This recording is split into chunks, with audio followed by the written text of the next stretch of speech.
A very good morning to everybody. You all know what philosophy is. Philosophy is vision on life. And different people keep different types of philosophies. Different ages have given birth to different types of philosophies. And we see that there is an intimate relationship between philosophy and education. Without philosophy, education will be a failure. And today, let us look at different types of philosophy, schools of philosophy. There are a variety of schools of philosophy, like idealism, naturalism, and pragmatism. And humanism is there, existentialism is there, Marxism is there, capitalism is there, autocratic philosophy is there. But today, now we are just going to look at the different characteristics of idealism, naturalism, and pragmatism. These are different types of philosophies. And these philosophies keep different metaphysics, different epistemology, and different axiologies. Let us look what are the similarities as well as differences these philosophy keep.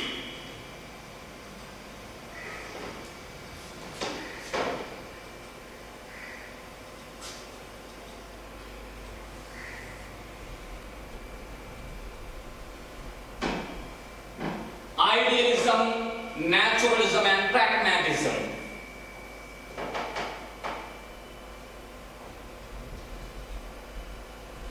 First, we have to look at the characteristics of idealism. What is idealism?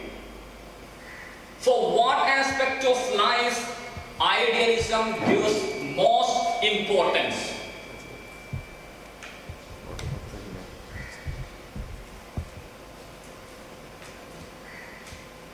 So idealism is the oldest school of philosophy, and it is the oldest school of philosophy, and it gives more importance to the spiritual side of life. An idea is the ultimate truth according to idealism. See, it is the oldest school of philosophy, means idealism is there before thousands of years. And again, this idealism gives more emphasis on the spiritual side of the life. And according to idealism, idea is the ultimate truth. ലോകത്തിലെ ഏറ്റവും പുരാതനമായ ഒരു തത്വചിന്തയാണ് ആദർശവാദം അഥവാ idealism. ഈ idealism എന്ന് പറയുന്ന philosophy ഏറ്റവും കൂടുതൽ പ്രാധാന്യം കൊടുക്കുന്നത് ആത്മീയമായിട്ടുള്ള ജീവിതത്തിന്റെ ആ ഒരു വശത്തിനാണ്. എന്ന് മാത്രമല്ല, ഐഡിയലിസത്തിന്റെ ആദർശവാദത്തിന്റെ അഭിപ്രായത്തിൽ ഏറ്റവും പരമപ്രധാനമായ സത്യം അത് ആദർശമാണ്, ഐഡിയോളജിയാണ്. So, this idealism is the oldest school of philosophy. It has got a very long period of history. And see, according to idealists, we have to give importance to idea, not to the physical world. And Plato is one of the most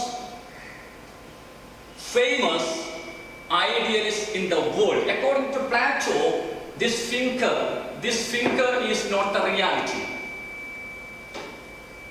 This thinker is not the reality, but he feels that the idea which was there in the mind of the creator of this thinker is reality. So this is the imitation of the reality. So this physical object called Finger is not the reality according to Plato, but the idea which was there in the mind of the creator is the reality. So he believes that when we write a poetry, one finger actually it is imitation of an imitation. So idealists believe that we have to give importance not to the physical world, not to the material world, not to this peripheral beauty of nature, but we have to give importance to the inner world, the idea, the ideology which is kept in our mind. ആദർശവാദം മുന്നോട്ട് വെക്കുന്ന ഏറ്റവും പ്രധാനപ്പെട്ട ഒരു ചിന്താഗതി ആദർശമാണ് ഏറ്റവും വളരെ പ്രധാനപ്പെട്ടത് എന്നാണ്.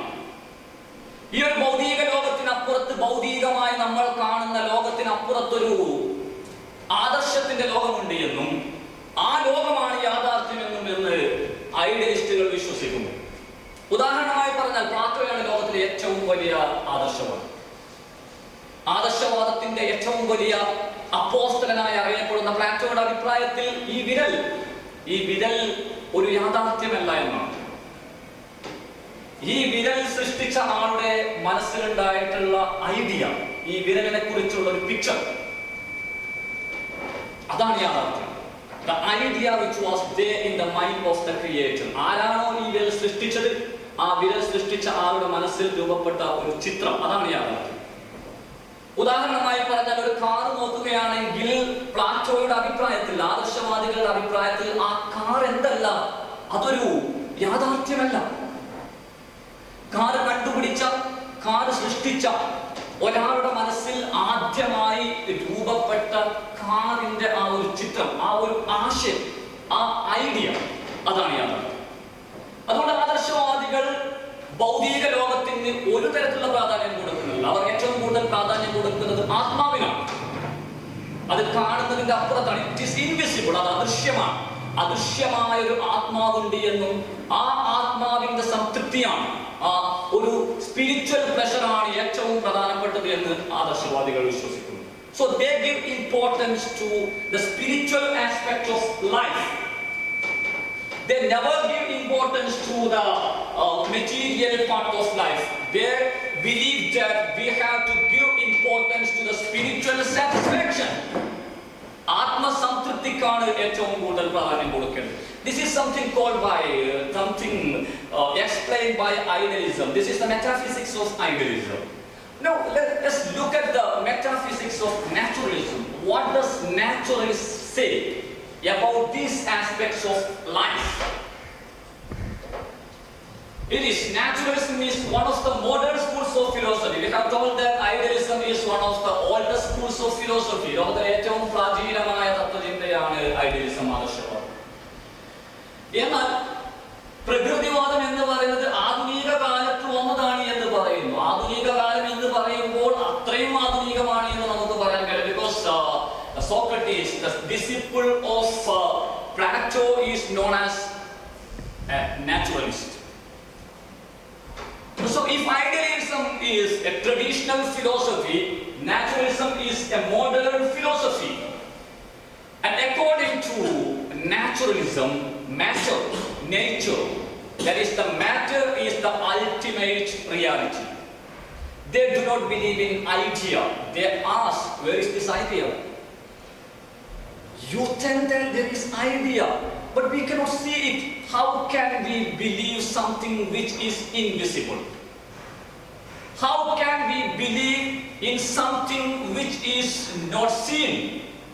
So if we have to believe something, we should see, we should touch, we should be able to smell it, we should be able to feel it by using our senses. So where is this? So we don't believe in anything called idea, but we believe in matter, material. We believe in nature. എന്താണോ ഞങ്ങളുടെ കണ്ണുകൾ കൊണ്ട് കാണാൻ കഴിയുന്നത്, അതാണ് യാഥാർത്ഥ്യം. നിങ്ങൾ പറയുന്നത് പോലെ ആശയം എന്ന് പറയുന്ന ഒന്നുണ്ടെങ്കിൽ കാണിച്ചു തരണം. എങ്ങനെയാണ് കാണാത്തത് വിശ്വസിക്കാൻ കഴിയും? അല്ലെങ്കിൽ തൊട്ടറിയാൻ കഴിയണം, അല്ലെങ്കിൽ മണത്തെങ്കിലും അറിയാൻ കഴിയണം. ഇന്ദ്രിയങ്ങൾ കൊണ്ട് അനുഭവിച്ചറിയാൻ കഴിയാത്ത ഒരു ഐഡിയ ഉണ്ട് എന്ന് നിങ്ങൾ പറഞ്ഞു കഴിഞ്ഞാൽ അത് വിശ്വസിക്കാൻ പ്രയാസമാണ്. അതുകൊണ്ട് ഞങ്ങൾ ഏറ്റവും കൂടുതൽ ഇമ്പോർട്ടൻസ് കൊടുക്കുന്നത് ഭൗതിക സുഖത്തിനാണ്. We don't believe in any sort of spiritual pleasure. We don't believe in any sort of spiritual pleasure or mental pleasure. We believe only in physical pleasure.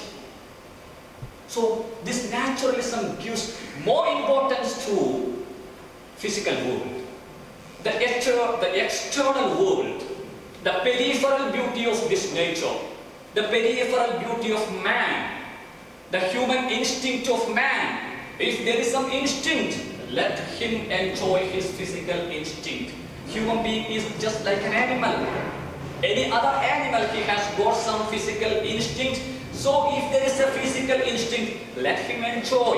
അവന്റെ ശാരീരികമായ ഭൗതികമായ ആഗ്രഹങ്ങൾ അവൻ അനുഭവിക്കട്ടെ. ആത്മീയ സുഖത്തിന്റെ പേര് പറഞ്ഞ് എന്തിനു നമ്മൾ ഭൗതിക സുഖത്തെ മാറ്റി വെക്കണം? ചോദ്യമാണ്.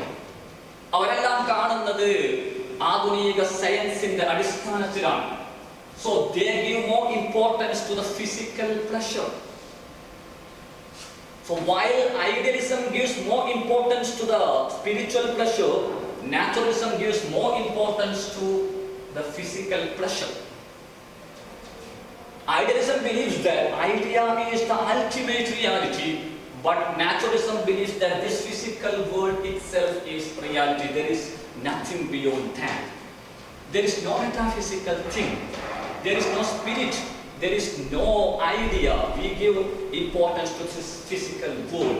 Then if we think about pragmatism, third philosophy, the third school of philosophy,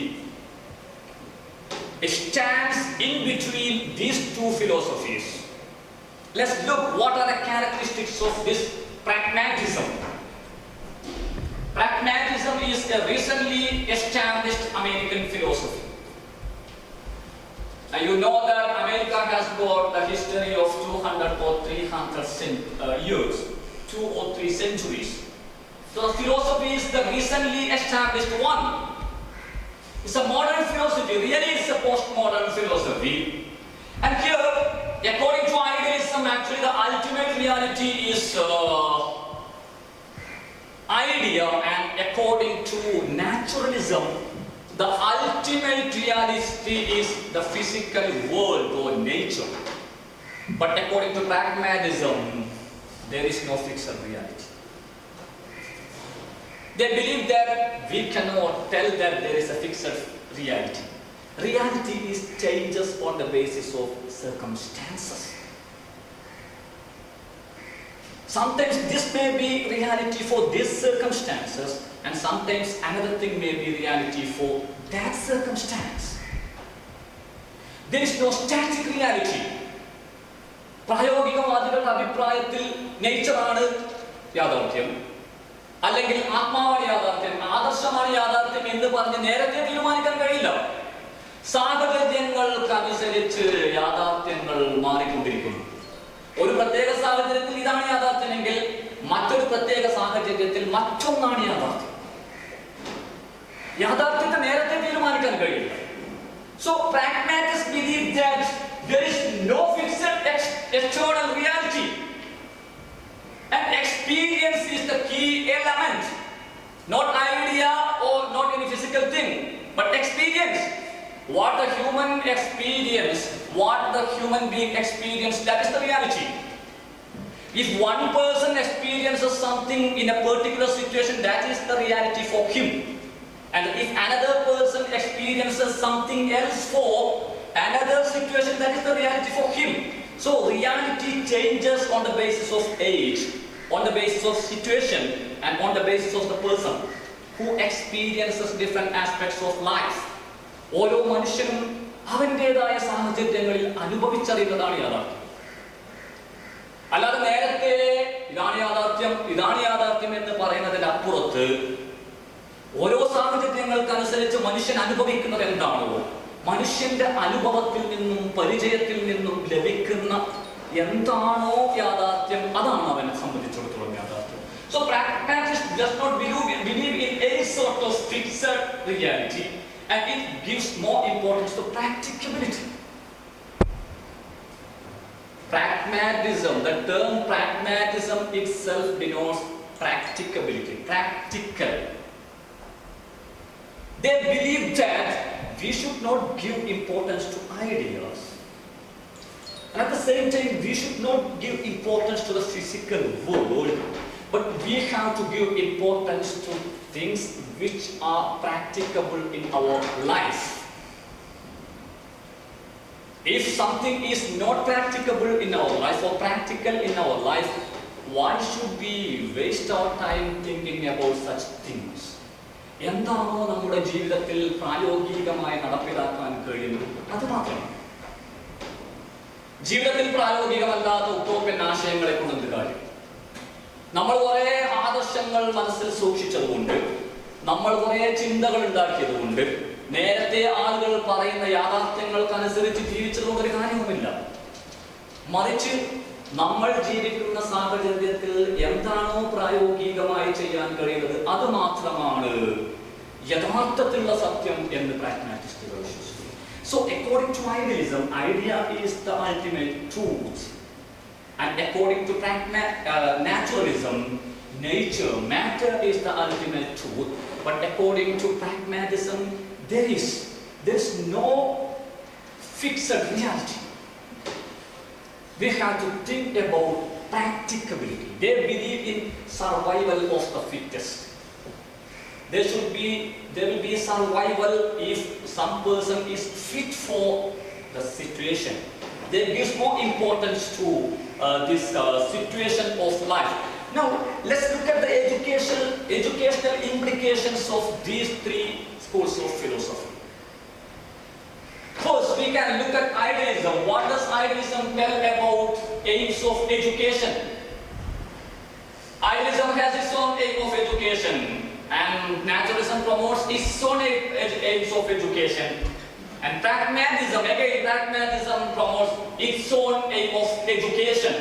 According to idealism, the most important aim of education is nothing else than self-realization. And there is transmission of spiritual and culture inheritance, then enrichment of rational thinking, promoting social welfare rather than individual interest. The most important aim of education, according to idealism, is self-realization. What is this self-realization? It is something called, actually you might have heard in Vedic philosophy, the concept of moksha. Almost all the philosophies which believe in idea, which believe in spiritual satisfaction, you can see that there is aim called, the ultimate aim of life is self-realization. When can a man realize himself? And here, a man can realize himself when he realizes his own creator, called God. When you realize God, then you would be thinking about the capacity of that God who has created you. Then you will be looking into your own mind, body, spirit and these things. Then you will realize yourselves. So the most important aim of education according to idealism is self-realization. And the second aim of education is to make the individual able to have some spiritual satisfaction, actually preservation of culture then. The second important aim of education according to idealism is transmission of spiritual and cultural inheritance, preservation of culture, transmission of culture, for safeguarding the existing culture, the traditional culture, to cultivate the traditional values in the individuals, and spiritual satisfaction, to make the person able to enjoy the spirituality. നമ്മൾ ആദ്യം പറഞ്ഞതുപോലെ ആദർശവാദം വിശ്വസിക്കുന്നത് ഐഡിയയാണ്. അതുകൊണ്ട് തന്നെ അവർ പറയുന്നത് വിദ്യാഭ്യാസത്തിന്റെ ഏറ്റവും പ്രധാനപ്പെട്ട ലക്ഷ്യം ജോലി നേടലല്ല. വിദ്യാഭ്യാസത്തിന്റെ ഏറ്റവും പ്രധാനപ്പെട്ട ലക്ഷ്യം ആളുകൾക്ക് സൗകര്യങ്ങൾ ഉണ്ടാക്കി കൊടുക്കലല്ല. വിദ്യാഭ്യാസത്തിന്റെ ഏറ്റവും പ്രധാനപ്പെട്ട ലക്ഷ്യം അവരെ തന്നെ തിരിച്ചറിയാൻ സഹായിക്കലാണ്. എങ്ങനെയാണ് ഒരാൾ സ്വയം തിരിച്ചറിയുന്നത്? Self realization. വേദകാലഘട്ടത്തിൽ വേദങ്ങൾ പറഞ്ഞിരുന്ന ഒരു ലക്ഷ്യമുണ്ട്. ജീവിതത്തിന്റെ ഏറ്റവും പ്രധാനപ്പെട്ട ലക്ഷ്യം മോക്ഷം നേടലാണ്. എങ്ങനെയാണ് മോക്ഷം നേടുന്നത്? ഈ മോക്ഷം നേടുന്നതിന് തുല്യമാണ് ഐഡിയലിസ്റ്റുകൾ മുന്നോട്ട് വെക്കുന്ന സെൽഫ് റിയലൈസേഷൻ. ഒരാൾ സ്വന്തത്തെ കുറിച്ച് ചിന്തിക്കുമ്പോൾ അവനെ സൃഷ്ടിച്ച ദൈവത്തെ കുറിച്ച് ചിന്തിക്കും. സ്വന്തം ശരീരത്തിലേക്ക്, സ്വന്തം മനസ്സിലേക്ക്, സ്വന്തം ആത്മാവിലേക്ക് നോക്കുമ്പോൾ, അവിടെയുള്ള അത്ഭുതങ്ങൾ കാണുമ്പോൾ, ഈ ശരീരം സൃഷ്ടിച്ച, ഈ മനസ്സ് സൃഷ്ടിച്ച, ഈ ആത്മാവ് സൃഷ്ടിച്ച ഒരു വലിയൊരു പവറിനെ കുറിച്ച് അവൻ ചിന്തിക്കുമ്പോൾ അവൻ അറിയാതെ അവൻ ദൈവവിശ്വാസിയായി മാറും. അല്ലെങ്കിൽ ഒരു സൂപ്പർ നാച്ചുറൽ പവറിൽ അവൻ വിശ്വസിക്കും. ആ പവറിൽ വിശ്വസിക്കുമ്പോൾ എന്താണ് തന്റെ ദൗത്യം എന്ന് അവൻ മനസ്സിലാക്കും. ആ ദൗത്യത്തെ കുറിച്ച് അവൻ മനസ്സിലാക്കുന്നതാണ് സെൽഫ് റിയലൈസേഷൻ. അതിനോട് കൂട്ടി വായിക്കേണ്ടതാണ് രണ്ടാമത്തെ വിദ്യാഭ്യാസത്തിന്റെ ലക്ഷ്യം.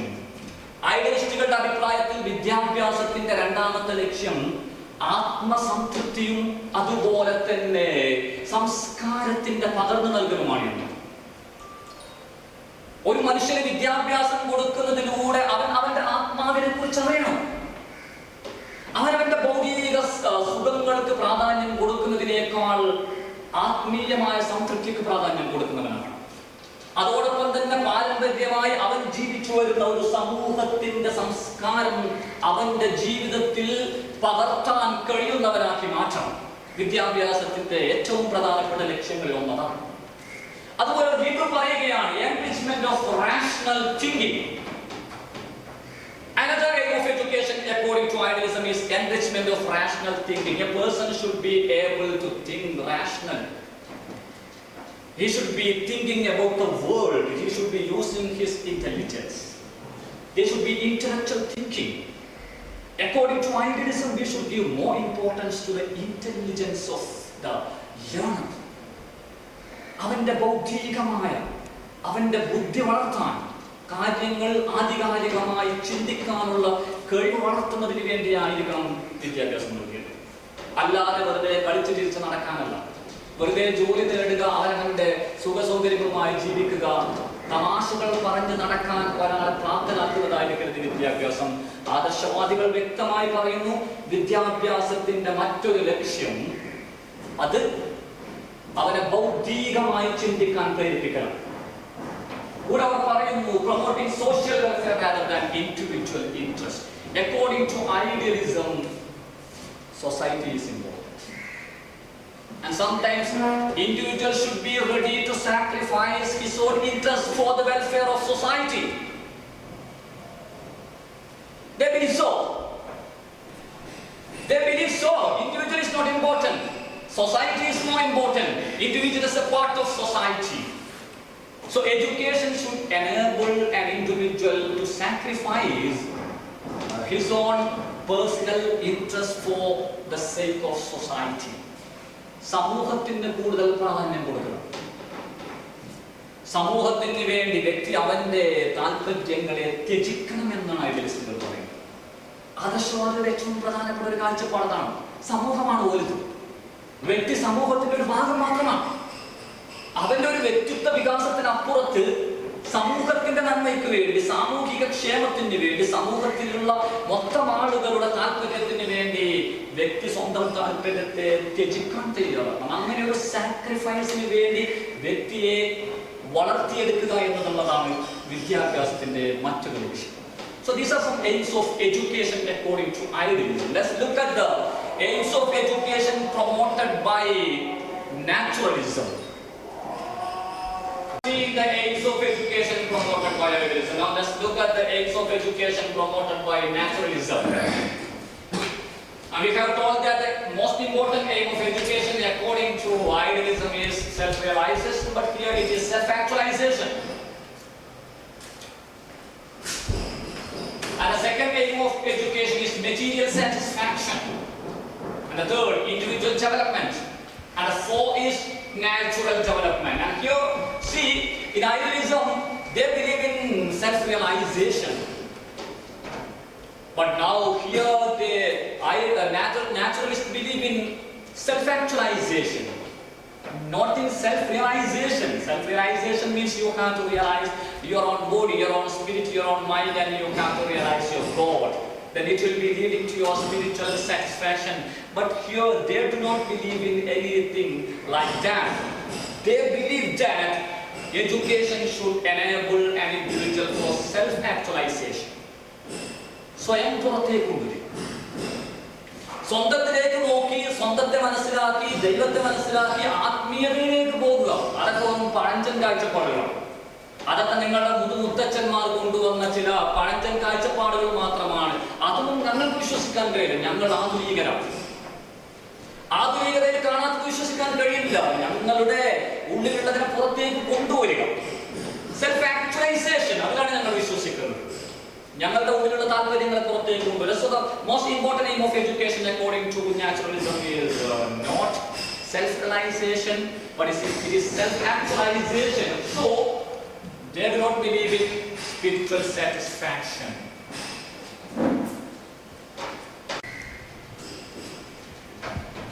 So they do not believe in spiritual satisfaction. According to naturalism, you should not give importance to any sort of importance to spiritual satisfaction. And the aim of education, another aim of education should be for making them able to enjoy this physical life. Let them enjoy this physical life. Why should you think about the spiritual life? So we do not believe in anything like that. And so education should make a person able to enjoy his physical life, his material life. ഞങ്ങൾ ഒരിക്കലും ആത്മീയതയെ വിശ്വസിക്കുന്നില്ല. പ്രകൃതിവാദികൾ പറയുന്നത് ആത്മാവീയതയെ കുറിച്ച് ആലോചിക്കാൻ സമയമില്ല. മനുഷ്യൻ അവന്റെ ഭൗതിക സുഖത്തെ കുറിച്ച് ആലോചിക്കണം. അതുകൊണ്ട് തന്നെ വിദ്യാഭ്യാസത്തിന്റെ ഏറ്റവും പ്രധാനപ്പെട്ട ഒരു ലക്ഷ്യം ഭൗതികമായി എങ്ങനെ അവനെ ഭൗതിക സുഖത്തിൽ എങ്ങനെ അവനെ ലയിപ്പിക്കാം, അവന്റെ ശാരീരികമായ ആവശ്യങ്ങളെ എങ്ങനെ നിറവേറ്റി കൊടുക്കാം, അതിനവനെ പ്രാപ്തമാക്കണം. അതുകൊണ്ട് തന്നെ വിദ്യാഭ്യാസത്തിന്റെ ഏറ്റവും പ്രധാനപ്പെട്ട ലക്ഷ്യം ആദർശങ്ങൾക്ക് അപ്പുറത്ത് അവന് ജോലി നേടിക്കൊടുക്കാനുള്ളതാണ്. അതിന്റെ ഒരു പ്രൊഫഷണൽ സൈഡ്. വിജ്ഞാനം നേടുക എന്നതിന്റെ അപ്പുറത്ത്, ആത്മീയമായ സംതൃപ്തി നേടുക എന്നതിന്റെ അപ്പുറത്ത്, ഒരു വലിയ ഭൗതിക ജീവിയായി മാറുക എന്നതിന്റെ അപ്പുറത്ത് അവൻ ജീവിക്കുന്ന സാഹചര്യത്തിൽ അവന്റേതായ ആഗ്രഹങ്ങൾ നേടിയെടുക്കാൻ അവനെ സഹായിക്കുന്നതായിരിക്കണം വിദ്യാഭ്യാസം. അല്ലാതെ എന്തായിരിക്കരുത്, അതൊരു ആത്മീയ സംതൃപ്തിക്ക് വേണ്ടാകരുത്. അതുപോലെ തന്നെ അവർ പറയുന്നത് എന്തിന് നമ്മൾ സൊസൈറ്റിക്ക് കൂടുതൽ പ്രാധാന്യം കൊടുക്കണം. സൊസൈറ്റി ഉണ്ടാകണമെങ്കിൽ വ്യക്തികൾ വേണം. If there is no individual, there is no society. And while idealism gives importance to society, naturalism gives more importance to individual. So they believe that education should give importance to the individual development of a person. He should not be ready to sacrifice his interest for the society. അവൻ സമൂഹത്തിന് വേണ്ടി അവന്റെ സ്വന്തം താല്പര്യങ്ങളെ ഹനിക്കേണ്ട ആവശ്യമില്ല. അതുകൊണ്ട് തന്നെ ഒരു വ്യക്തിയുടെ വ്യക്തിപരമായ ആവശ്യങ്ങൾ നിറവേറ്റാൻ അവനെ സഹായിക്കുന്ന രീതിയിൽ അവന്റെ വ്യക്തിത്വം ഡെവലപ്പ് ചെയ്തെടുക്കാൻ, അവന്റെ വ്യക്തിത്വം വികസിപ്പിക്കാൻ, അതിനുവേണ്ടിയായിരിക്കണം വിദ്യാഭ്യാസം ശ്രദ്ധിക്കേണ്ടത്. ഇവിടെ ആദർശവാദികൾ സാമൂഹിക വിദ്യാഭ്യാസ ലക്ഷ്യത്തിന് കൂടുതൽ പ്രാധാന്യം കൊടുക്കുമ്പോൾ പ്രകൃതിവാദികൾ വ്യക്തിപരമായ ലക്ഷ്യത്തിന് പ്രാധാന്യം കൊടുക്കും. എന്ന് മാത്രമല്ല അവർ പറയുന്നത് ഈ വ്യക്തിത്വ വികസനം നാച്ചുറൽ ഡെവലപ്മെന്റ് ആകണമെന്നാണ്. Education should give importance to the natural development of an individual. So let them develop without having any force from others. This individual development should be voluntarily. It should be on the basis of one's own interest. No one else can force an individual to develop according to their vision. An individual should develop himself. So there should be natural development according to naturalism.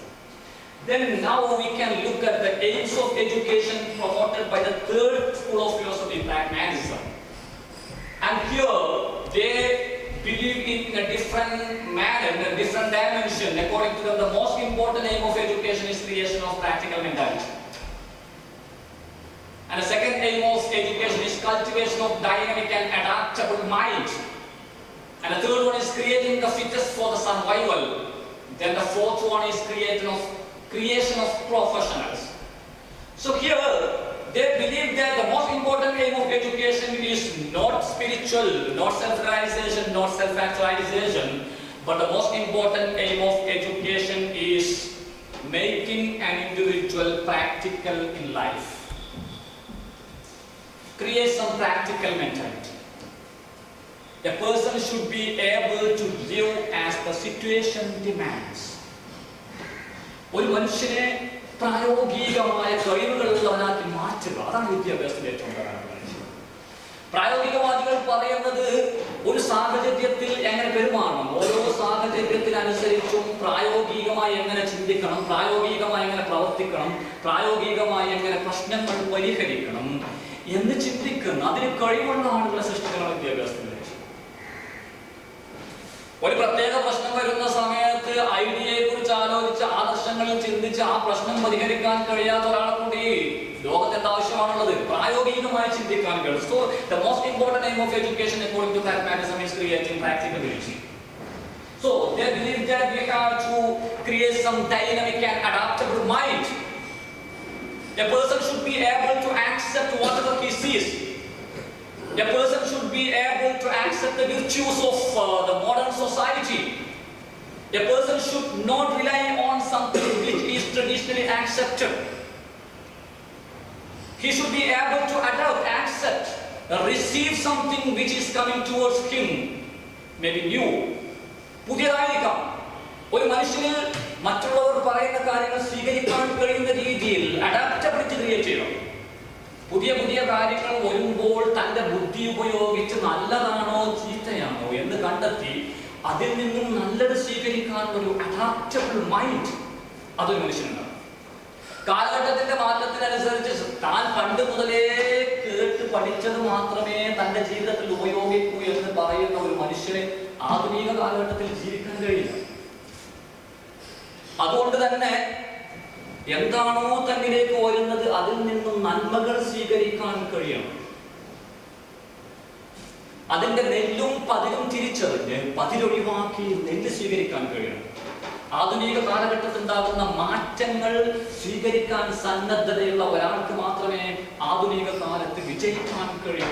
അതുകൊണ്ട് അത്തരത്തിലൊരു adaptable mind, കാര്യങ്ങൾ സ്വീകരിക്കാൻ തന്റെ ജീവിതത്തിൽ പകർത്താൻ കഴിയുന്ന ഒരു adaptable mind സൃഷ്ടിച്ചെടുക്കുക എന്നത് വിദ്യാഭ്യാസത്തിന്റെ മറ്റൊരു ലക്ഷ്യമാണ്. പ്രായോഗികവാദികൾ അങ്ങനെയാണ് ചിന്തിക്കുന്നത്. അതുപോലെ തന്നെ അവർ പറയുന്നത് ഇന്നത്തെ ഒരു ലോകത്ത് സാഹചര്യങ്ങളിൽ ഏറ്റവും ഫിറ്റ് ആണോ ആരാണോ അയാൾക്ക് മാത്രമേ മുകളിലോട്ട് പോകാൻ കഴിയൂ. ഫോർ എക്സാമ്പിൾ, നിങ്ങൾക്ക് BA ഇംഗ്ലീഷിൽ ഒരു സർട്ടിഫിക്കറ്റ് ഉണ്ട്.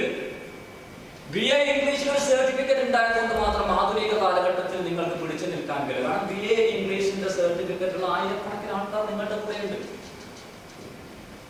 ആ ആയിരക്കണക്കിന് ആൾക്കാരിൽ ഏറ്റവും നന്നായി ഇംഗ്ലീഷിൽ കമ്മ്യൂണിക്കേറ്റ് ചെയ്യുന്ന ആളായി നിങ്ങൾ മാറിയാൽ മാത്രമേ അവിടെ നിങ്ങൾക്ക് എന്ത് ചെയ്യാൻ പറ്റും, സർവൈവ് ചെയ്യാൻ കഴിയും.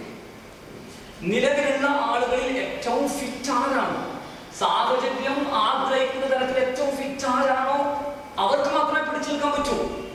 ഫോർ എക്സാമ്പിൾ, നിങ്ങൾ ചിന്തിക്കാൻ കോൾ സെന്ററുകൾ, പുതിയ പുതിയ തൊഴിൽ സാധ്യതകളിൽ ഏറ്റവും പ്രധാനപ്പെട്ടതാണ് കോൾ സെന്ററുകൾ.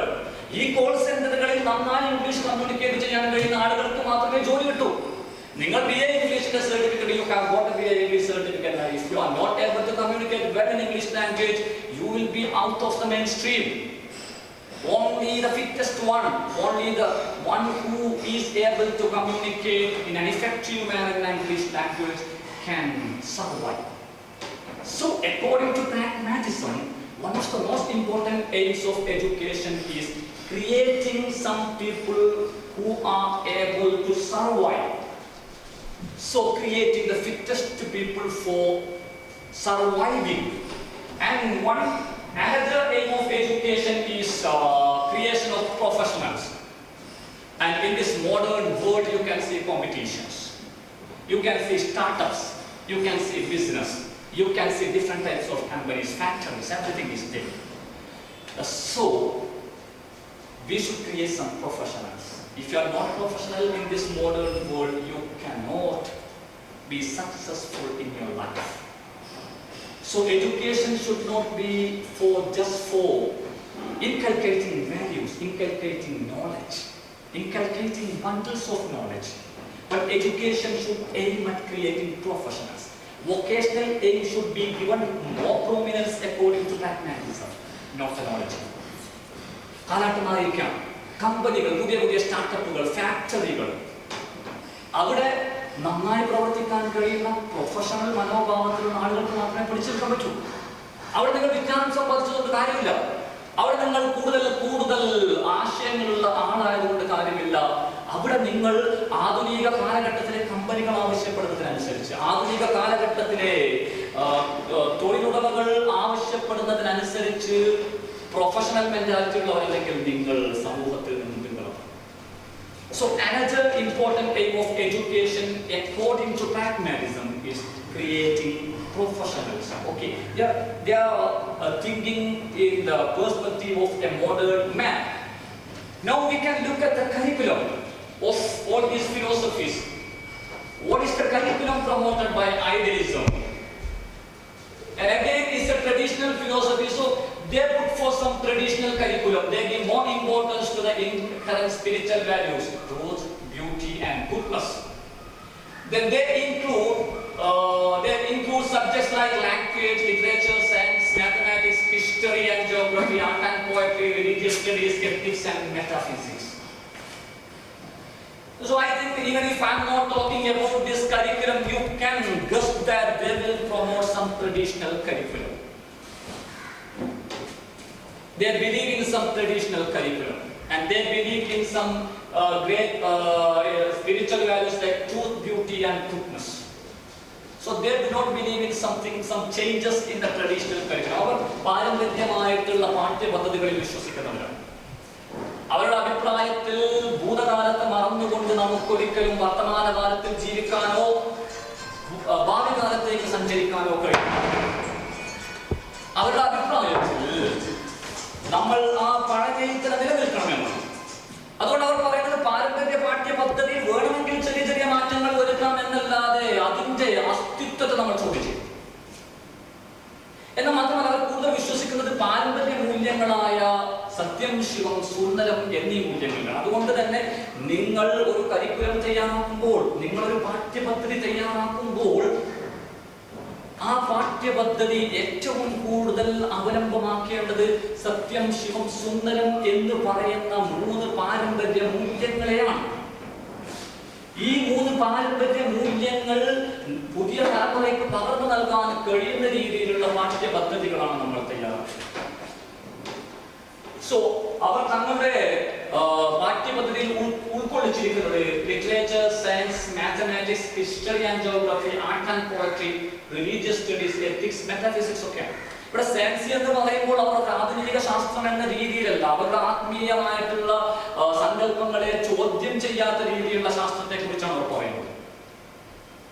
അതുപോലെ ലിറ്ററേച്ചർ എന്ന് പറയുമ്പോൾ നമ്മൾ സാധാരണ ആർട്ട് ആൻഡ് പോയട്രി എന്നൊക്കെ പറയുമ്പോൾ സാധാരണ കാണുന്നത് പോലെയുള്ള കവിതകളല്ല ഉദ്ദേശിക്കുന്നത്. കാരണം പ്ലാറ്റോ പറഞ്ഞിരിക്കുന്നത് പോയട്രി തന്നെ വളരെ മോശമാണ് എന്നാണ്. Poetry is an imitation of imitation എന്നാണ് പ്ലാറ്റോയുടെ അഭിപ്രായം. അവിടെ അവർ ഉദ്ദേശിക്കുന്നത് നന്മകൾ അഥവാ മൂല്യങ്ങൾ പകർന്നു നൽകാൻ കഴിയുന്ന സാഹിത്യം എന്നാണ്.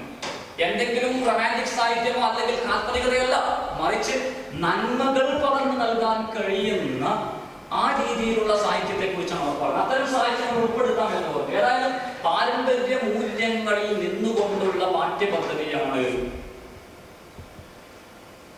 ഐഡിയലിസ്റ്റുകൾ മുന്നോട്ട് വെക്കുന്നത്. Then now we can look at the curriculum promoted by naturalism. They are promoting some revolutionary curriculum, absence of verbal lessons and books. They feel that there should not be any books, there should not be any verbal lessons, and they feel that there should be learner-centered curriculum, and they give prime importance to science, and they give importance to individualized curriculum, not the traditional curriculum. So you know, one of the most important promoters of naturalism is Rousseau, Jean-Jacques Rousseau, and he has told that burn the book, break the walls, and throw the child into the bounty of nature. Rousseau പറഞ്ഞത് അങ്ങനെയാണ്. പുസ്തകങ്ങൾ കത്തിച്ചു കളയും, സ്കൂളിന്റെ മതിൽ കട്ടുകളൊക്കെ തകർത്തെറിയും, കുട്ടിയെ പ്രകൃതിയുടെ മടിത്തട്ടിലേക്ക് വലിച്ചെറിയുന്നു. So അവർ സാധാരണ വിദ്യാഭ്യാസ കേന്ദ്രത്തിൽ കാണുന്നത് പോലെ പാഠപുസ്തകങ്ങളെ വിശ്വസിക്കുന്നില്ല. അവർ പാഠപുസ്തകങ്ങളിൽ വേണ്ട എന്നാണ് പറയുന്നത്. അവർ വെർബൽ ലെസൺസിൽ അധ്യാപകർ ഇങ്ങനെ ക്ലാസ്സിൽ വന്ന് തുടർച്ചയാണ് ക്ലാസ് എടുത്തുകൊണ്ടിരിക്കുന്ന ഒരു പാഠ്യപദ്ധതിയിൽ അവർ വിശ്വസിക്കുന്നില്ല. അവർ പറയുന്നത് കുട്ടികളെ പ്രകൃതിയെ വലിച്ചെറിയാൻ പഠിക്കട്ടെ എന്നാണ്. അതുകൊണ്ട് തന്നെ അവർ കൂടുതൽ പ്രാധാന്യം കൊടുക്കുന്നത് ലേണർ സെൻറ്റേർഡ് കരിക്കുലത്തിനാണ്. പഠിതാവ് കേന്ദ്രീകൃതമായ, വിദ്യാർത്ഥി കേന്ദ്രീകൃതമായ പാഠ്യപദ്ധതിയാണ് അവർ പ്രോത്സാഹിപ്പിക്കുന്നത്.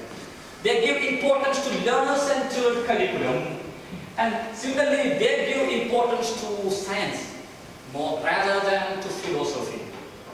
ഐഡിയലിസ്റ്റുകൾ കൂടുതൽ പ്രാധാന്യം കൊടുക്കുന്നത് തത്വചിന്തക്കാണ്. അവരുടെ പാഠ്യപദ്ധതിയിൽ അവർ കൂടുതൽ പ്രാധാന്യം കൊടുക്കുന്നത് ഫിലോസഫിക്കാണെങ്കിൽ, പ്രകൃതിവാദികൾ കൂടുതൽ പ്രാധാന്യം കൊടുക്കുന്നത് സയൻസിനാണ്, ശാസ്ത്രത്തിനാണ്.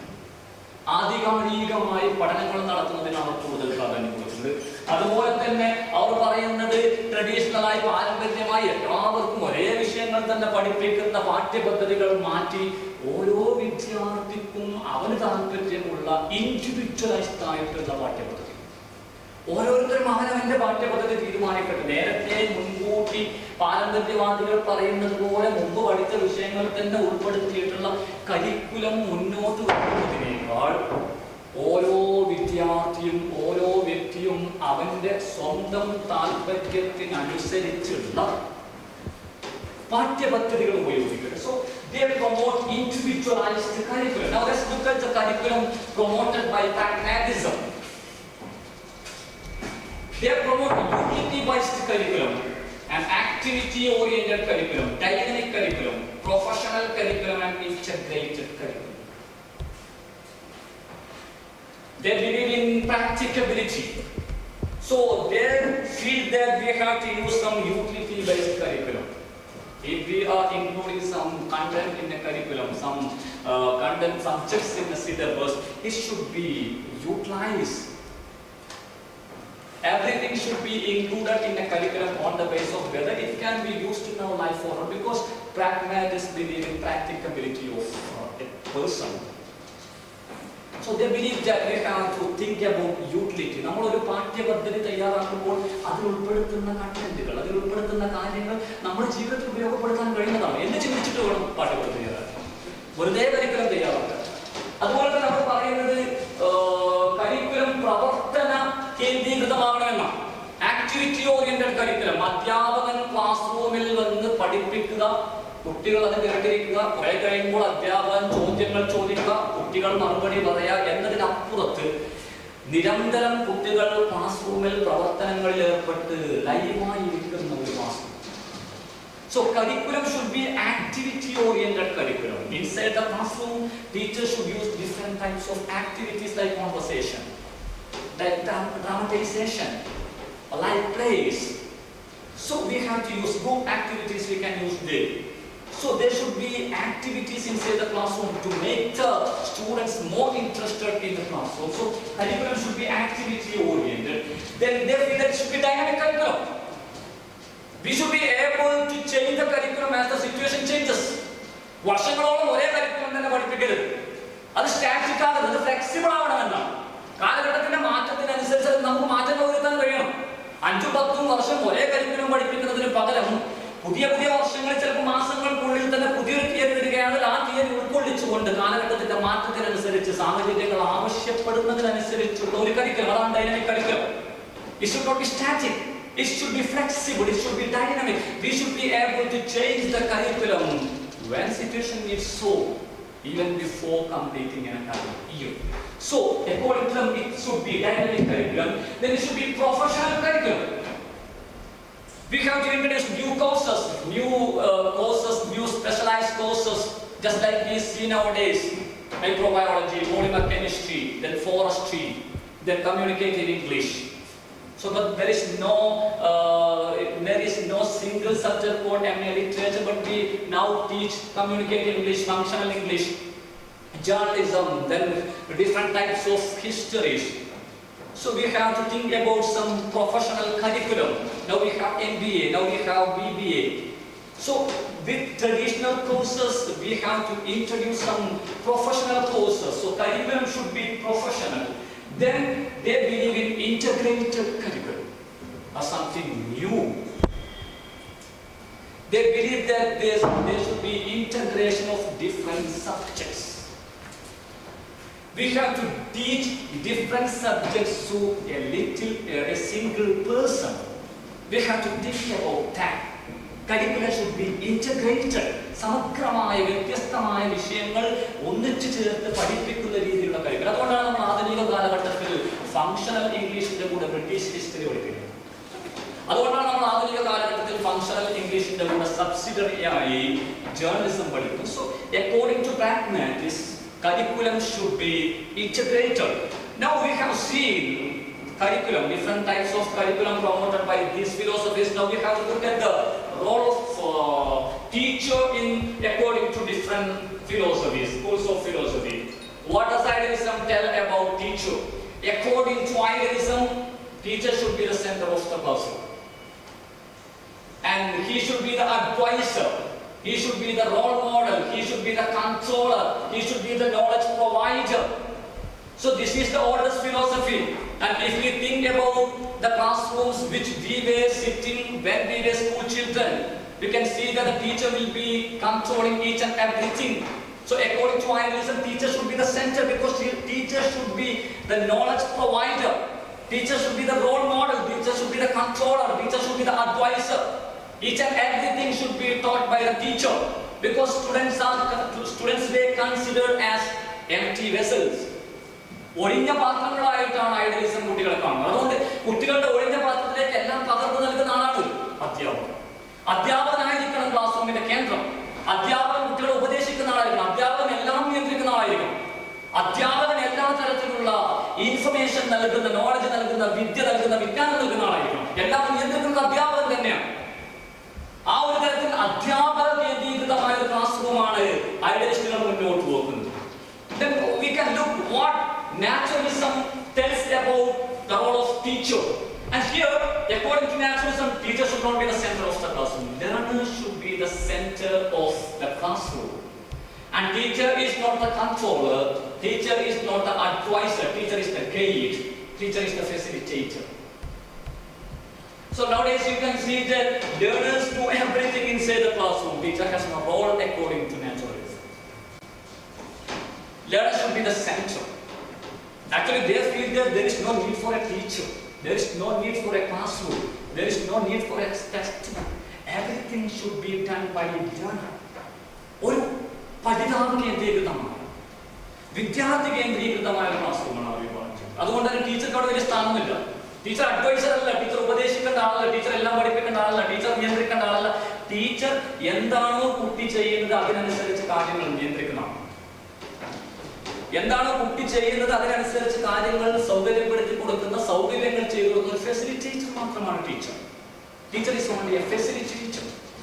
കുട്ടി പാടുന്ന പാട്ടിനനുസരിച്ച് ട്യൂൺ കൊടുക്കുന്ന ആൾ മാത്രമാണ് ടീച്ചർ.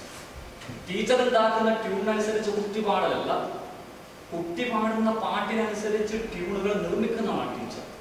ആധുനിക കാലത്ത് നമ്മൾ പ്ലേ ബാക്ക് സിംഗേഴ്സ് ചെയ്യുന്നില്ല. പണ്ടൊക്കെ ആദ്യം പാട്ടുപാടി ആദ്യം മ്യൂസിക് ഉണ്ടാക്കുക, പിന്നെ പാട്ട് പാടും. ഇപ്പൊ പാട്ടിനനുസരിച്ച് മ്യൂസിക് ഉണ്ടാക്കുന്നില്ല.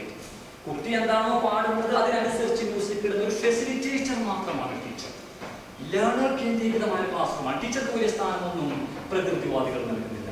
Now let's look at the role of teacher in pragmatism. According to pragmatism, actually teacher is not the center nor the student. Pragmatism give importance to equal role. They give equal role for teacher and learner. So they feel that teacher is the organizer of activities, teacher is the manager of activities, again teacher is the facilitator, teacher is the professional guide. So they do not give importance to teacher nor to student.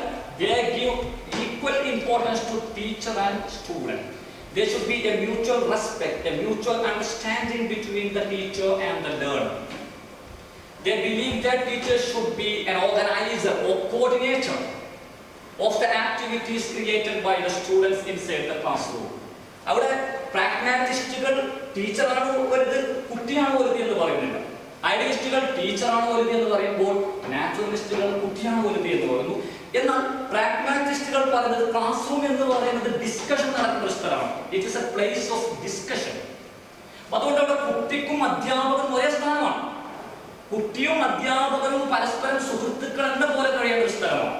കുട്ടികൾ ചെയ്യുന്ന പ്രവർത്തനങ്ങളെ coordinate ചെയ്യുക, അതിനെ ഏകോപിപ്പിക്കുക, അതിനെ organise ചെയ്യുക, അതിന് വേണ്ട സൗകര്യങ്ങൾ ഒരുക്കി കൊടുക്കുക. ഇതൊക്കെയാണ് അധ്യാപകന്റെ ദൗത്യം. ഇവിടെ പ്രാഗ്മാറ്റിസ്റ്റുകൾ ഐഡിയലിസ്റ്റുകളെക്കാൾ ഈ കാര്യത്തിൽ കൂടുതൽ ചേർന്ന് നിൽക്കുന്നത് നാച്ചുറലിസ്റ്റുകളാണ്.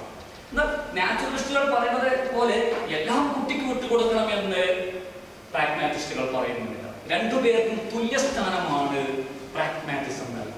Now let us look at the methods of teaching, the methodology promoted by different schools of philosophy. And if you look at the philosophy called idealism, you can see that they follow the teacher-centered methods like imitation, lecture, question answer, and Socratic method. They believe in imitation. They believe that children should be able to imitate the activities of the elder people. So here, children should imitate the activities of the teacher.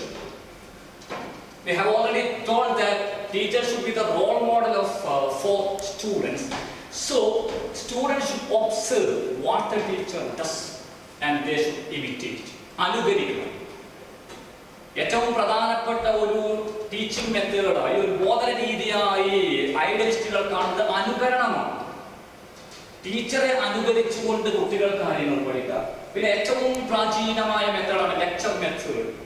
Teacher ക്ലാസ്സിൽ ഇങ്ങനെ സംസാരിച്ചുകൊണ്ടിരിക്കുക. This is one of the most important method promoted by idealism because they believe that teacher is the scholar. Teacher should teach each and everything there. Then question answer method. Teacher will ask some questions, then students will answer the questions. Then comes the Socratic method, one of the most famous method, and this method is introduced by it was introduced by Socrates and then propagated by or promoted by Plato. And here the teacher asks some questions, a series of questions to the learners, pretending that he does not know anything. ഒന്നും അറിയാത്തതുപോലെ teacher കുറെ ചോദ്യങ്ങൾ കുട്ടികളോട് ചോദിക്കുകയും കുട്ടികളുടെ മറുപടിക്കനുസരിച്ച് എന്താണോ teacher പറയാൻ ആഗ്രഹിക്കുന്നത് അതിലേക്ക് കുട്ടികളെ നയിക്കുകയും ചെയ്യുന്ന ഒരു മെത്തേഡ്, അതാണ് Socratic method. And this is one of the most important methods promoted by idealism. Now let's look at the methods promoted by naturalism. They do not believe in teacher-centered methods. They believe in learner-centered methods. Direct experience, learning by doing, and play method. According to them, there is no need for teaching. Everything should be taught. Everything should be acquired by the learner himself from direct experience. Let them experience and let them learn. For example, ഒരു ഉദാഹരണമായി നമ്മൾ പറയുകയാണെങ്കിൽ ഒരു മുതലയെ കാണുമ്പോൾ ആ മുതല കടിക്കുമെന്ന് നിങ്ങൾ കുട്ടികൾക്ക് പഠിപ്പിച്ചു കൊടുക്കേണ്ട ആവശ്യമില്ല. ആ മുതലയുടെ അടുത്ത് നിൽക്കുമ്പോൾ മുതല കടിക്കുക എന്ന് പറയുന്ന അനുഭവത്തിൽ നിന്നും കുട്ടി മനസ്സിലാക്കണം മുതല കടിക്കുമെന്ന്. ഒരു മെഴുകുതിരി കത്തിച്ചു വെച്ചിട്ടുണ്ടെങ്കിൽ you never tell the student don't touch it. It is lecture method. But let them touch, and when they touch the candle, they will know the after effect. അത് ടച്ച് ചെയ്യുമ്പോൾ അവരറിയും എന്താണ് സംഭവിക്കുന്നത്. അങ്ങനെ ആക്ച്വൽ എക്സ്പീരിയൻസിലൂടെ അവരുടെ ശരിയായ അനുഭവത്തിലൂടെ പഠിക്കാം. ഇതാണ് ഒരു ടീച്ചിങ് മെത്തേഡായി നാച്ചുറലിസ്റ്റുകൾ മുന്നോട്ട് പോകുന്നത്. Learning by direct experience. Then they promote learning by doing. Don't teach theories. You are teaching theories inside the classroom, but don't teach theories. Let them learn everything by doing. തിയറികൾ പഠിപ്പിക്കുന്നതിന് പകരം അവർ സ്വന്തമായി കാര്യങ്ങൾ ചെയ്ത് പഠിക്കട്ടെ. ഓരോ തിയറിയും അവർ സ്വന്തമായി തിയറി പഠിക്കുന്നതിന് പകരം നേരിട്ട് ചെയ്ത് പഠിക്കട്ടെ. ലേണിംഗ് ബൈ ഡൂയിങ് എന്ന് പറയുന്ന ഒരു കോൺസെപ്റ്റ് കൊണ്ടുവന്നത് തന്നെ നാച്ചുറലിസ്റ്റുകളാണ്. Then they believe in play method. According to naturalists, actually children like to play. And at the age when they like to play, you are making them sit inside the classroom. So if you have to teach them in an effective manner, you have to use different types of games and plays inside the classroom. കുട്ടികൾ കളിക്കാൻ ഇഷ്ടപ്പെടുന്നു. കളിക്കാൻ ഇഷ്ടപ്പെടുന്ന ഒരു കാലഘട്ടത്തിൽ നിങ്ങൾ അവരെ പിടിച്ചു കൊണ്ടുപോയി ക്ലാസ് റൂമിൽ ഇരുത്തുന്നു. അവർ പഠിക്കില്ല. അപ്പോൾ അവരെ പഠിപ്പിക്കാൻ നിങ്ങൾക്ക് ഉപയോഗിക്കാൻ കഴിയുന്ന ഏറ്റവും നല്ല ഒരു മെത്തേഡ്, മാർഗം കളിയിലൂടെ അവരെ പഠിപ്പിക്കാം. എന്താണോ നിങ്ങൾ അവരെ പഠിപ്പിക്കാൻ ആഗ്രഹിക്കുന്നത് അത് വ്യത്യസ്തമായ ഗെയിമുകൾ ഉപയോഗിച്ച്, കളികൾ ഉപയോഗിച്ച്, അവരിഷ്ടപ്പെടുന്ന തമാശകൾ ഉപയോഗിച്ച് പഠിപ്പിക്കുക. So they believe in private method. Now let's look at the methods propagated by pragmatism. They believe in life-oriented, purposeful activities, and they believe in learning by doing or through experience. They believe in problem-solving method, and they believe in project method, and they believe in integration method. So they believe in life-oriented, purposeful activities. ജീവിതഗന്ധിയായ അനുഭവങ്ങളിലൂടെ കാര്യങ്ങൾ പഠിപ്പിക്കണമെന്ന് പ്രാഗ്മാറ്റിസ്റ്റുകൾ ശ്രദ്ധിക്കുന്നു. അവിടെ ഒരു ഹിന്ദി ടീച്ചറുടെ ഒരു കഥയുണ്ട്. അക്ബർ കക്കട്ടിലെ ഒരു കഥയാണ്. ആ ഹിന്ദി ടീച്ചറുടെ കഥയിൽ പറയുന്നത് ഒരു ഗോപാലൻ മാസ്റ്ററുടെ ക്ലാസിനെ കുറിച്ചാണ്. ആ കഥ തുടങ്ങുന്നത് തന്നെ കുട്ടപ്പൻ ബോംബെയിൽ നിന്നും നാട്ടിലെത്തി എന്ന് പറഞ്ഞിട്ടാണ്. കുട്ടപ്പൻ ബോംബെയിൽ നിന്നും നാട്ടിലെത്തിയപ്പോൾ ഗോപാലൻ മാസ്റ്റർക്ക് നെഞ്ചുവേദന അനുഭവപ്പെട്ടു. അവിടെയാണ് ഫ്ലാഷ് ബാക്ക് തുടങ്ങുന്നത്. കുട്ടപ്പൻ ഗോപാലൻ മാസ്റ്റർ പഠിപ്പിച്ച ഹിന്ദി ക്ലാസ്സിലെ വിദ്യാർത്ഥിയായിരുന്നു. ഒരു ദിവസം ഒരു ചോദ്യം ചോദിച്ചപ്പോൾ കുട്ടപ്പനെ കിട്ടിയിട്ട് അച്ഛനെ കൂട്ടിക്കൊണ്ടുവരാൻ പറഞ്ഞു. കുട്ടപ്പൻ ബോംബെയിലേക്ക് നാട്ടു. ബോംബെയിലെത്തിയപ്പോഴാണ് കുട്ടപ്പന് മനസ്സിലായത് ഗോപാലൻ മാസ്റ്റർ ക്ലാസ്സിൽ പഠിപ്പിക്കുന്ന മുൻപോലും ആ ബോലി എന്നല്ല ഹിന്ദി എന്ന്. കുട്ടപ്പൻ അവിടെ നിന്നാണ് മനസ്സിലായത്. കുട്ടപ്പൻ നന്നായി ഹിന്ദി പഠിച്ചു. തിരിച്ച് നാട്ടിൽ വന്നു. ഗോപാലൻ മാസ്റ്റർ റോഡിലൂടെ നടന്നു പോകുമ്പോൾ ഗോപാലൻ മാസ്റ്ററോട് തുടർച്ചയായ അരമണിക്കൂർ ഹിന്ദിയിൽ സംസാരിച്ചു. ഗോപാലൻ മാസ്റ്റർക്ക് ഒന്നും മനസ്സിലായില്ല. ഗോപാലൻ മാസ്റ്റർ ആളുകളുടെ മുന്നിൽ വശാൻ. വീണ്ടും കുട്ടപ്പൻ നാട്ടിലെത്തിയപ്പോൾ ഗോപാലൻ മാസ്റ്റർക്ക് നെഞ്ചുവേദന അനുഭവപ്പെട്ടു.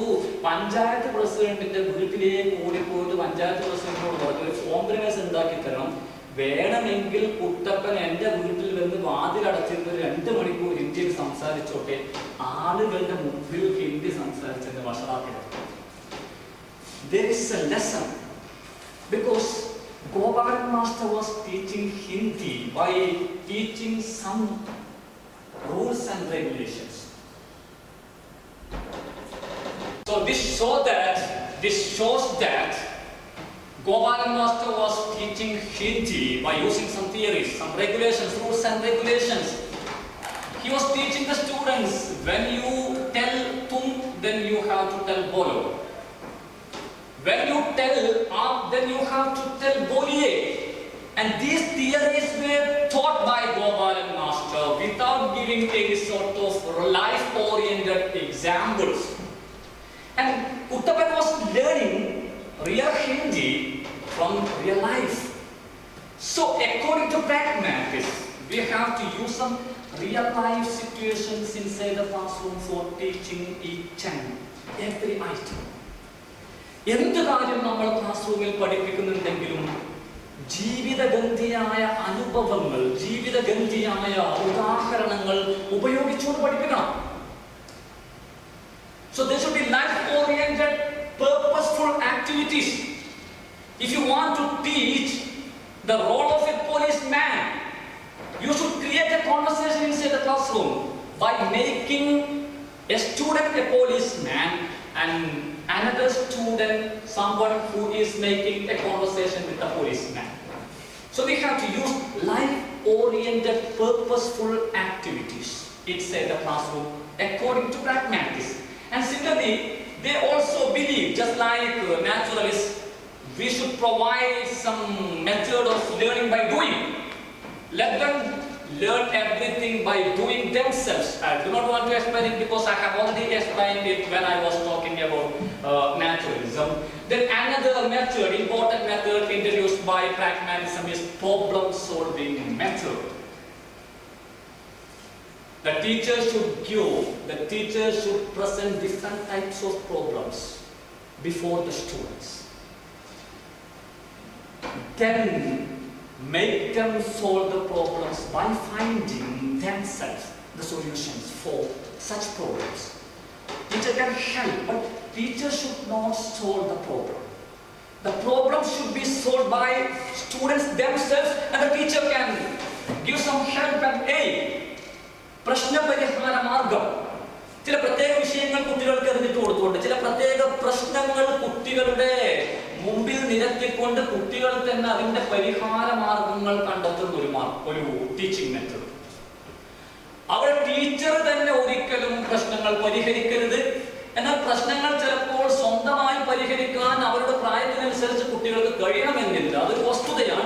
അപ്പോൾ വേണമെങ്കിൽ ആവശ്യമുള്ള സമയത്ത് ടീച്ചർക്ക് സഹായിക്കാം, പക്ഷെ പ്രശ്നം പരിഹരിക്കുന്നത് ആരാണ്? കുട്ടികൾ. And this is what is called problem solving method. And similarly, they have introduced a new method called project method.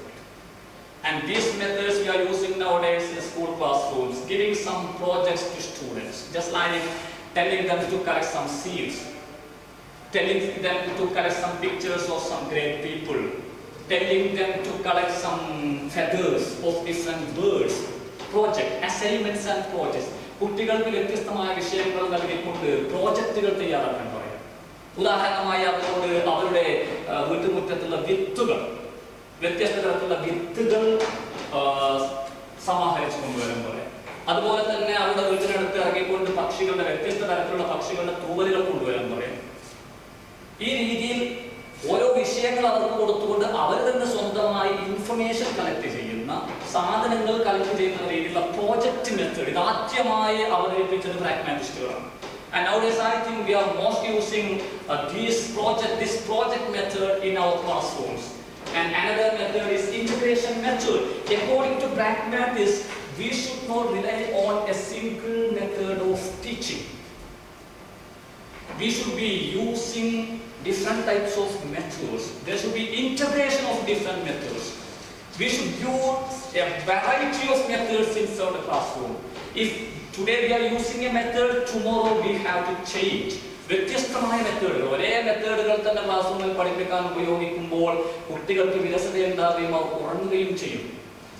അതിന് പകരമായി ഓരോ ദിവസവും സാഹചര്യങ്ങൾക്കനുസരിച്ച് വ്യത്യസ്തമായ മെത്തേഡുകൾ ഉപയോഗിക്കും. ഒരു ദിവസം ക്ലാസ് തുടങ്ങുന്നത് കഥ പറഞ്ഞിട്ടാണെങ്കിൽ അടുത്ത ദിവസം വീഡിയോ ഉപയോഗിച്ച് തുടങ്ങാം, അടുത്ത ദിവസം അവരുടെ എക്സ്പീരിയൻസ് ചോദിച്ചിട്ട് തുടങ്ങാം, അടുത്ത ദിവസം ഒരു ചിത്രം കാണിച്ചുകൊണ്ട് തുടങ്ങാം, ഒരു ദിവസം ഗ്രൂപ്പ് ആക്ടിവിറ്റി കൊണ്ട് തുടങ്ങാം, ഒരു ദിവസം അവരോട് കഥ പറയാൻ പറഞ്ഞിട്ട് തുടങ്ങാം.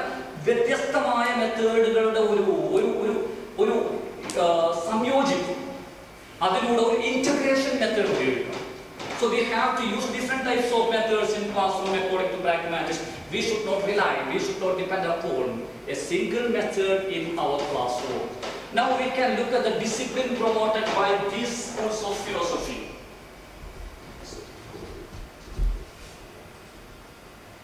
Idealism. In idealism, what is the concept of discipline? And in idealism, they do not give any sort of freedom. Restricted freedom is there. A direct moral instruction you can see there. Static values you can see. Then predetermined values you can see. Predetermined discipline is there. So if you think about the freedom of children according to idealism, in an idealist classroom, children is provided zero zone of freedom. No freedom should be given to children according to idealism. Because if you are giving more freedom to children, then it will be creating some disciplinary problems. So there should be restrictions. And similarly, they believe that we have to give some direct moral instruction. We should directly teach them moral values. We should advise them. We should advise them to follow some values. And here, values are static. As we told, there are some values, some traditional values like truth, goodness, beauty, satyam, shivam, sundram എന്നൊക്കെ പറയുന്നത് പോലെ പണ്ട് മുതലേ ആളുകൾ പറഞ്ഞ സ്ഥിരമായിട്ടുള്ള മൂല്യങ്ങൾ മാത്രമാണ്. പുതിയ പുതിയ മൂല്യങ്ങളെ കുറിച്ച് അവർ ചിന്തിക്കുന്നില്ല. ഐഡിയലിസ്റ്റുകൾ പറയുന്നത് ഒരു തരത്തിലുള്ള സ്വാതന്ത്ര്യവും ക്ലാസ്സിൽ കുട്ടികൾക്ക് കൊടുക്കരുത് എന്നാണ്. അങ്ങനെ കൊടുത്തു കഴിഞ്ഞാൽ അച്ചടക്കത്തെ ബാധിക്കുമെന്ന്. ഒരു തരത്തിലുള്ള സ്വാതന്ത്ര്യം കൊടുക്കരുത് എന്ന് മാത്രമല്ല, നേരിട്ട് അവരെ ധാർമ്മിക മൂല്യങ്ങൾ പഠിപ്പിക്കണം, നേരിട്ട് പഠിപ്പിക്കണം, സത്യസന്ധത കാത്തു സൂക്ഷിക്കണമെന്നാൽ ഉപദേശിക്കണം.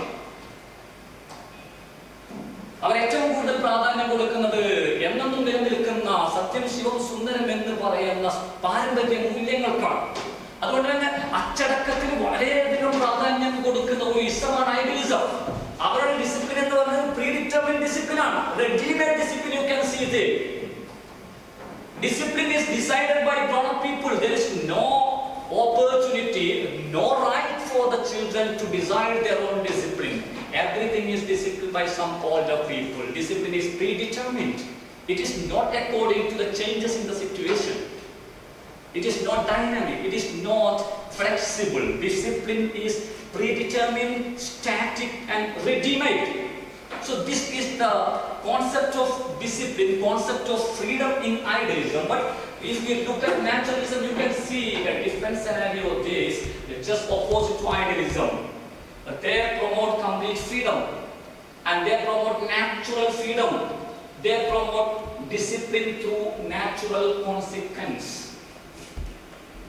They believe in complete freedom. They believe that we have to give complete freedom to children. Because according to naturalism, the most important aim of education is natural development of an individual.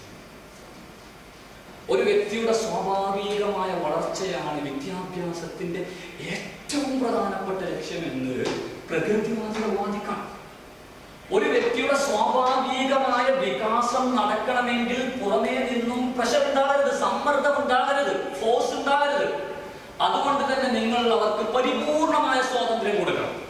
പരിപൂർണമായ സ്വാതന്ത്ര്യം കൊടുക്കുമ്പോൾ മാത്രമാണ് അവന്റെ ചിന്ത വികസിക്കുന്നത്. സ്വന്തമായി ചിന്തിക്കാൻ, സ്വന്തമായ കാര്യങ്ങൾ പറയാൻ, സ്വന്തമായി കാര്യങ്ങൾ തീരുമാനിക്കുന്ന കഴിവുകൾ വികസിക്കണമെങ്കിൽ പരിപൂർണമായ സ്വാതന്ത്ര്യം നൽകിയേ തീർച്ചോ.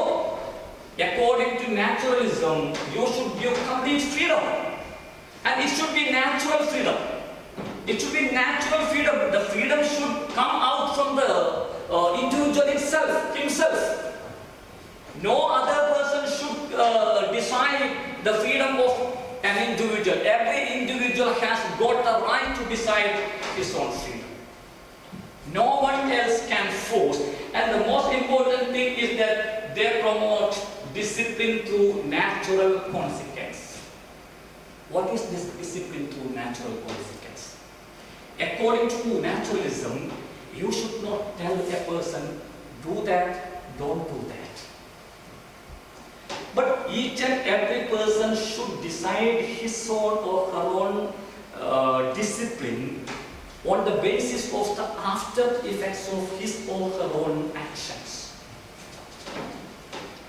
സ്വാഭാവിക പരിണിതിയിൽ നിന്നുള്ള അച്ചടക്കം. അവർ പറയുന്നത് നിങ്ങൾ ഒരാളോട് അത് ചെയ്യരുത്, ചെയ്യണമെന്ന് പറയരുത്. ഒരു കാര്യം ചെയ്യുമ്പോൾ ആ കാര്യത്തിന്റെ സ്വാഭാവികമായിട്ടൊരു പരിണിതി ഉണ്ടാകും.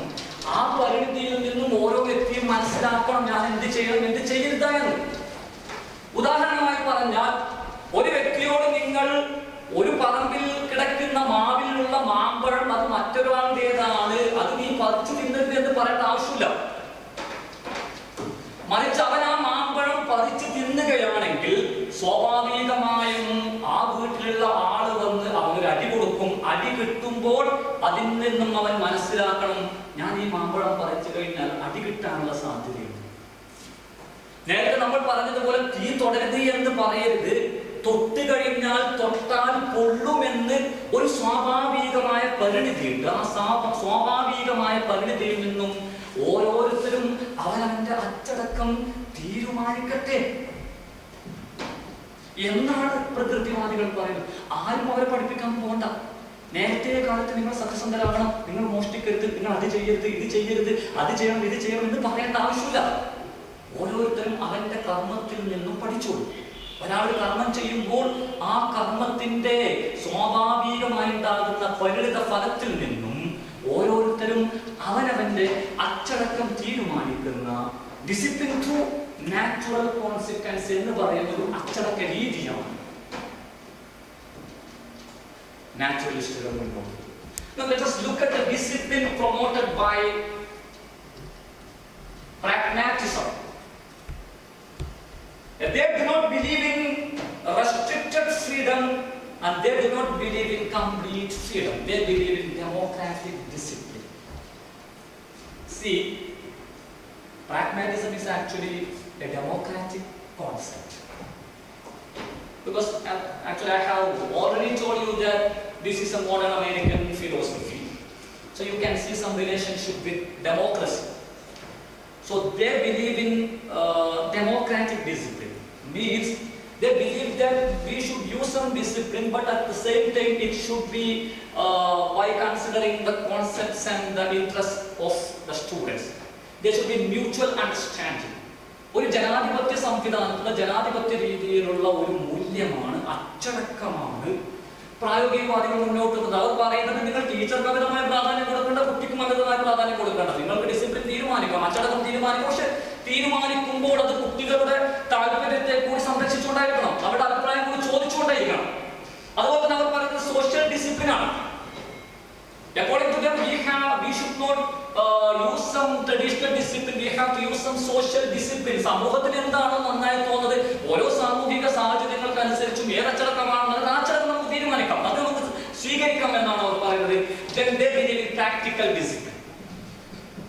So discipline should be on the basis of the practicability according to pragmatism. For example, ഒരു ആൾ ഒരു കടയിൽ നിന്നും ഒരു റൊട്ടി മോഷ്ടിക്കുകയാണെങ്കിൽ നമ്മൾ അതിന്റെ സാഹചര്യം കൂടി നോക്കണം. അയാൾക്ക് വിശന്ന് ഒന്നും കഴിയാത്തൊരു അവസരത്തിൽ അറിയാതെ അവൻ മോഷ്ടിച്ച് തിന്നതാണെങ്കിൽ അവൻ പറയുകയാണ് ഞാൻ തെറ്റ് ചെയ്തതല്ല, എനിക്ക് വിശന്നപ്പോൾ അറിയാതെ മോഷ്ടിച്ചു പോയതാണ് എന്ന് പറയുമ്പോൾ അതിനനുസരിച്ചുള്ള ആ ഒരു പ്രാക്ടിക്കൽ ഒരു situation, we have to think about the situation when we decide discipline according to pragmatism. So idealism believe in complete freedom. Idealism believe in restricted freedom. They believe that no freedom should be given to children. But naturalism believes in complete freedom. According to naturalism, we have to give complete freedom, then only there will be natural development of individuality. But according to pragmatism, we are living in a democratic society. We are living in a democratic age. We are living in a democratic world. We are living in a democratic setup. So there should be democratic discipline. We can decide the discipline. A lot of people can decide the discipline. At the same time, we should consider, we should regard the interest of the children.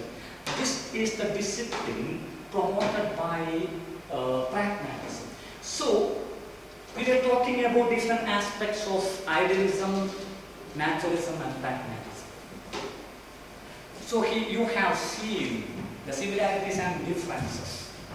The matter is that idealism is a traditional concept and naturalism is a rather modern concept and pragmatism is a post-modern concept. And if we think about the benefits or the advantages and disadvantages, we can see that each philosophy, each school of philosophy has got its own merit and demerit. And I may leave this topic into your mind. You can find out merits as well as demerits of each and every school of philosophy, like idealism, naturalism and pragmatism. Thank you.